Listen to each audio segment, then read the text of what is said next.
বন্ধুসকল লাউ ছিঙা হৈ গ'ল। বৰ্তমানলৈকে 17টা লাউ ছিঙিলোঁ। এয়া হ'ল মোৰ প্ৰথম হাৰ্ভেষ্টিং ক'ব গ'লে। এইটো চাওক, এইটো এটা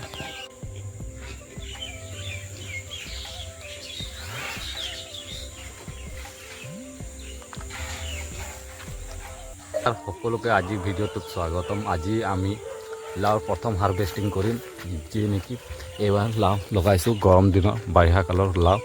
তো লাউত প্ৰচুৰ যথেষ্ট মান লাউ ফলন লাগিছে। তো লাউ আজি লাউৰ প্ৰথম হাৰ্ভেষ্টিং কৰিম।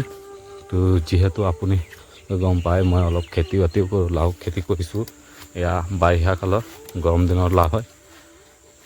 ফলন ভাল হৈছে বাৰু, যথেষ্ট ভালেই হৈছে। তো লাউৰ হাৰ্ভেষ্টিং কৰি আপোনালোকক দেখাই আছোঁ।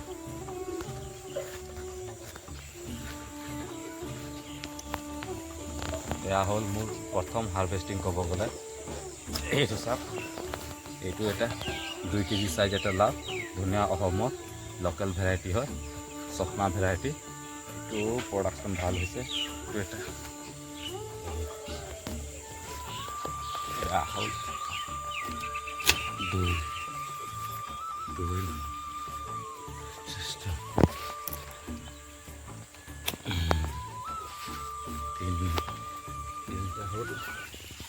এয়া হ'ল বগা জাতৰ লাউ, যোনটো বহিৰাজ্যৰ লাউ হয়।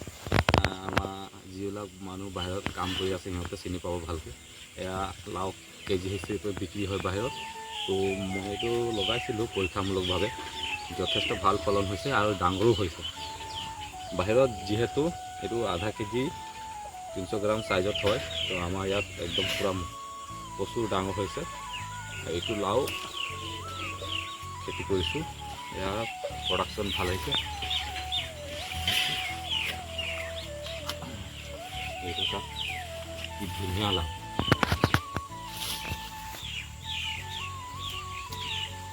কি ধুনীয়া লাউ, চাইন চাওক কিমান জিলিকি আছে, নিজৰ চেহেৰা চাব পাৰি।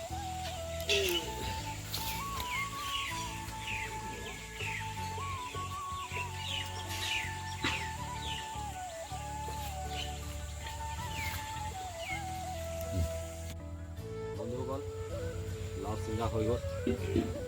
বৰ্তমানলৈকে 17টা লাউ ছিঙিলোঁ, হাৰ্ভেষ্টিং কৰিলোঁ 17টা লাউ। এতিয়া 17টা লাউ বিক্ৰী কৰি কিমান টকা পাওঁ আপোনালোকক ভিডিঅ'টোৰ জৰিয়তে জনাই আছোঁ। প্ৰথম লাউকেইটা সোমাই লওঁ।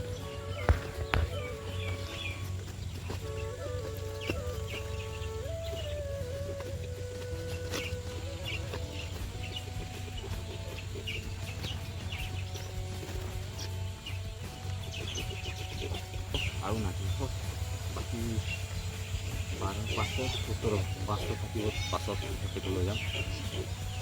বিক্ৰী কৰি দেখা আছোঁ কিমান টকা পাওঁ। বন্ধুসকল 17টা লাউ বেচিলোঁ, 17টা লাউ বিক্ৰী কৰি 440 টকা পালোঁ।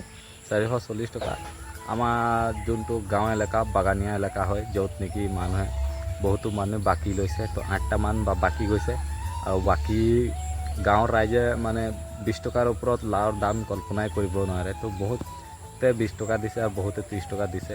তো ইয়াত আৰু ভাল দাম পাব নোৱাৰি, সেইটো কাৰণে আৰু বিক্ৰী কৰা জেগা সলাব লাগিব। বাকী অলপ টাউনীয়া জেগাত বিক্ৰী কৰিলে অলপ ভাল দাম পাম চাগে। তো আজিৰ ভিডিঅ'টো ইমানতে সমাপ্ত কৰিলোঁ। ভিডিঅ'টো ভাল লাগিলে লাইক কমেণ্ট কৰিব আৰু ফ'ল' এটা কৰি দিব।